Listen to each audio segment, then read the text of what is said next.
Devinez quoi? On est à Shibuya. Audio Jungle.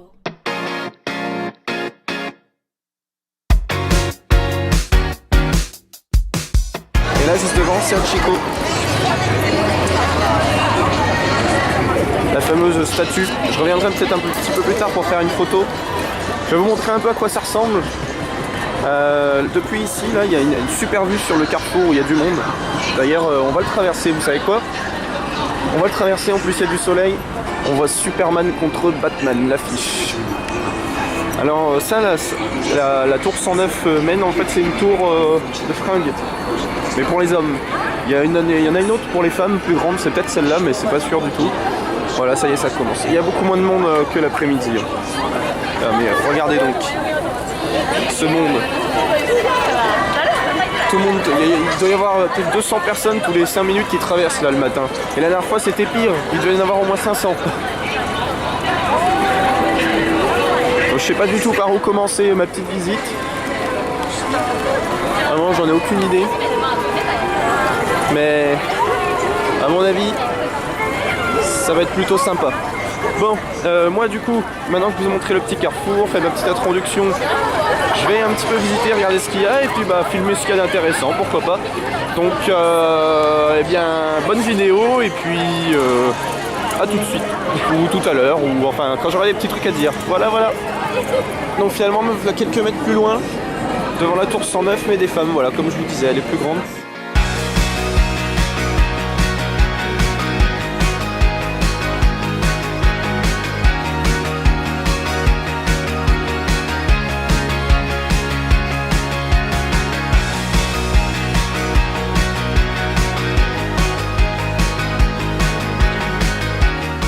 Et encore un carrefour avec du monde. En fait, il y en a plein partout, j'ai l'impression. Mais le principal est derrière nous. Je vous dis là, depuis que j'ai coupé, j'ai dû faire peut-être 50 mètres. Comme ça. Alors ça, c'est marrant, tiens. J'avais jamais vu ça de ma vie, un camion rose. Ici, qu'est-ce que c'est? Je ne sais pas. Entrée, beaucoup de nanas qui vont là-dedans.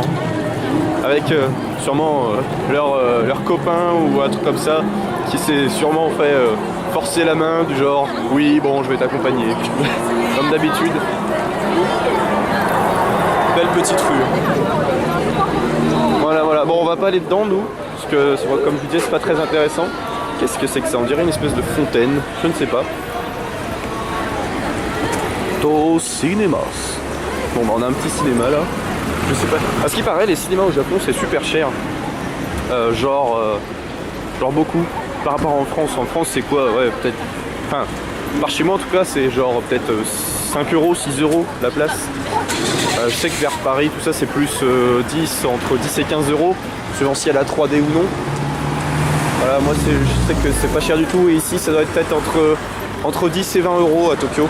Enfin, au Japon en tout cas. Et c'est pas quelque chose qu'on fait tous les jours. Enfin, si, mais c'est plus. Voilà, vous voyez, c'est moins développé qu'en France, on va dire, le cinéma. Qu'en France ou aux États-Unis d'ailleurs. En tout cas, j'espère que vous aimez ce que vous voyez. C'est grand, c'est beau, c'est moderne, c'est plein de couleurs, c'est plein d'affiches, c'est plein de pubs, c'est plein de gens. Plein de petites japonaises. Chut, on peut le dire. Plein de bouffe aussi. Tout ce qu'il faut, quoi, pour être content. Bon, après, c'est plein de trucs qui vident le porte-monnaie aussi. Mais bon, voilà. Ça c'est comme partout, c'est normal. Spa. Petit massage. Pour ceux qui ont envie de se détendre un peu. Moss Burger. J'ai déjà vu des McDo ici, il y en a peut-être 2-3 que j'en ai vu. Mais c'est pas aussi populaire que les autres petites chaînes d'hamburgers. Enfin, d'hamburgers de fast-food plutôt. Qui font d'excellents hamburgers qui sont pas forcément mauvais pour la santé. En tout cas, beaucoup moins que McDo. J'ai jamais mangé au McDo ici, donc je sais pas du tout si c'est de la bonne qualité ou si c'est exactement pareil que par chez nous. Voilà, petit truc un peu féminin je pense. Bon moi je vais vous laisser, puis comme je disais, je vais vous montrer un petit peu les trucs intéressants et puis voilà. Ok, donc on se retrouve devant un capsule hôtel avec le soleil, je sais pas si vous allez bien voir. Capsule hôtel Isona, ce que je vois. Alors les capsules hôtel c'est quelque chose d'assez spécial en fait, que je pense qu'on trouve qu'au Japon. Je suis pas sûr du tout. Attendez, je tourne la caméra, ça va me montrer un petit peu. Pour ceux qui ne connaissent pas le principe, en fait, ce sont des petits hôtels qui coûtent généralement pas cher. Bon là, c'est en plein Shibuya, donc peut-être que ça coûte cher. Et en fait, on loue une capsule juste pour dormir. C'est-à-dire que vous avez un petit endroit pour ranger vos affaires et vous louez comme un peu comme dans un vaisseau spatial. Vous voyez, vous entrez dans une capsule comme une gélule de médicaments, mais à taille humaine. Et vous rentrez dedans et vous dormez. Voilà, c'est tout.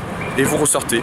Et il n'y a aucun service, il n'y a pas de chambre, il n'y a rien. C'est juste des capsules comme ça qui sont en étage, tout ce que vous voulez. Et donc voilà. Voilà à quoi ça ressemble de dehors. Grand hôtel capsule. Ouais. Voilà, pour ceux qui ne connaissaient pas. Donc comme je disais, je sais, tiens, qu'est-ce que c'est là-bas? Je sais pas du tout si ça coûte cher ici. En tout cas, si vous savez pas où dormir et que vous allez au Japon et que vous avez besoin de dormir dans un quartier précis ou quoi, normalement on peut en trouver un peu partout des capsules hôtels. Et puis normalement c'est, comment dire, c'est pas beau, c'est pas très cher tout simplement. C'est pas très cher et ça dépanne super bien. Et puis en général c'est confortable. Hein. C'est juste assez spécial comme expérience parce que dormir dans une capsule c'est pas tous les jours, on peut pas ça tous les jours. Ah, ça court, hein. Tiens, c'est le deuxième que je vois, je crois, qui est en fleurs depuis que je suis là.